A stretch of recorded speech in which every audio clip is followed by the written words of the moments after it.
এবারে দেখছেন সাঁতারের প্রতিযোগিতা। গত 1978 সালে এরা সাঁতরায়ে প্রথম স্থান অধিকার করেছিলেন বিখ্যাত ব্যবসায়ী সাইদ ভাই। আর আজকেরা এখানে থাইল্যান্ডে প্রতিযোগিতায় অংশগ্রহণ করেছেন। হায়ারে এসে তিন ব্যবসায়ী সেই প্রতিযোগিতায় অংশগ্রহণ করেছেন থাইল্যান্ডের কী নাম যেন, পাতায়া নামক স্থানে, ওয়েলকাম প্লাজায় সুইমিং পুলে। আমি এখান থেকে 1, 2, 3 বলবো, আপনারা লাভ দেবেন। যে ফার্স্ট হবে সে পাবে 5,000 টাকা পুরস্কার। ওকে, রেডি? আপনারা রেডি হন। 1, 2, 3। ওকে, প্রতিযোগিতা চলছে। এই প্রতিযোগিতার মধ্যে দেখা যাচ্ছে কে আগে যেতে পারে। এই যে প্রথম স্থান অধিকার করবে, দ্বিতীয় স্থান, তৃতীয় স্থান, আপনারা তিনজনই পুরস্কার পাবেন। তার মধ্যে প্রথম স্থান অধিকার করেছে রাজু আহমেদ, দ্বিতীয় স্থান অধিকার করেছেন সাইদ ভাই, তৃতীয় স্থান অধিকার করেছেন লিটন ভাই। এখানে প্রথম স্থান অধিকার করেছেন রাজু আহমেদ, প্রথম স্থান অধিকার করেছেন রাজু আহমেদ।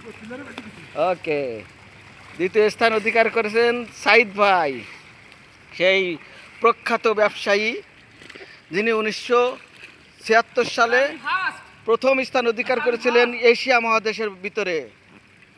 আর আজকে এখানে দ্বিতীয় স্থান অধিকার করেছেন।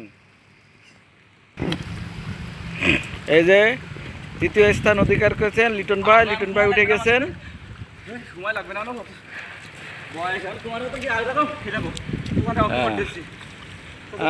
দাও শট, দাও শট।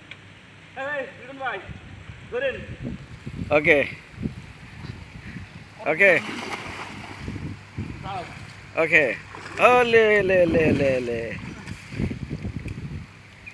এই সাইদ ভাই, কোথার থেকে চ্যাম্পিয়নে আসছেন যেন এই থাইল্যান্ডে? বাংলাদেশ থেকে চ্যাম্পিয়নে কতশো US ডলারে আসছেন যেন? নেন। রেডি?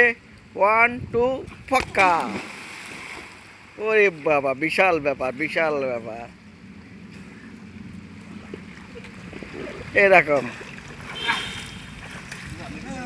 এটা হচ্ছে ওয়েলকাম, হোটেলের নাম হচ্ছে ওয়েলকাম, তাই না?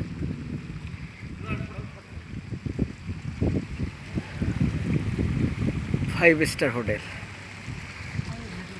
নাও, এবারটা দূর থেকে শট দিতে আসছেন রাজু আহমেদ। হ্যাঁ, এই যে ফার্স্ট হয়ে গেছেন। এই যে, হ্যাঁ, রেডি? 1, 2, পক্কা। ওই যে ডিসকলে ফাইট হয়েছেন।